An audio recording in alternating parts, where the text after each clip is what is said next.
Ešte pred rokom to bolo pokojné predmestie Calais, dnes sa odtiaľto 42-ročný Francúz Pierre, otec trojčlennej rodiny, sťahuje na druhý koniec mesta, čo najďalej od utečeneckého táboru, ktorý leží iba pár desiatok metrov od jeho domu. They do some riots nearly every day here, but that was the first night that they have attacked some people here.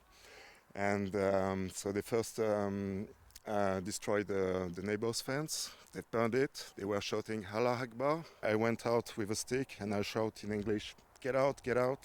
Pierre hovorí, že ho vôbec neprekvapilo, že regionálne voľby v jeho meste vyhrala práve krajná pravica Marine Le Penovej. Mesto trápi vysoká až 16% nezamestnanosť a ľudia majú aj obavy o vlastnú bezpečnosť.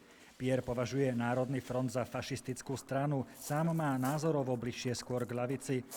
Po negatívnych skúsenostiach s utečencami v jeho vlastnom dome sa však názorovo posunul viac doprava. Dnes podporuje uzavretie hraníc a súhlasí aj s postojom strednej Európy voči imigrantom. Just have a look here. 95% of them, they are young males. They are not women or children. We don't know who they are exactly. There might be, of course, refugees among them, but there are also, I think, criminals, human traffickers. V utečeneckom tábore, ktorý miestni prezývajú džungla, sa momentálne zdržiava asi 7 000 ľudí. O tom, že regionálne voľby v Calais vyhrala strana s antiimigračnou retorikou, nič nevedia. Zaujíma ich hlavne to, ako prežijú začínajúcu sa zimu a či sa im predsa len podarí dostať do Británie. Jedným z nich je aj 30-tník Bahram, príslušník kurdskej menšiny v Iraku.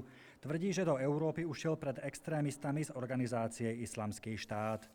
We are obligated, otherwise anyone doesn't like leave his country, his family, his love. It is very hard, it is a disaster, but we are obligated.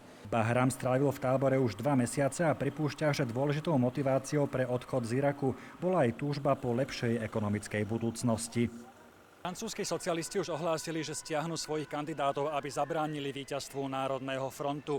Historické víťazstvo krajnej pravice však ukazuje, že 18 mesiacov pred prezidentskými voľbami má Marine Le Penová reálnu šancu dostať sa do druhého kola. Z Calais Štefan Hudec, RTVS.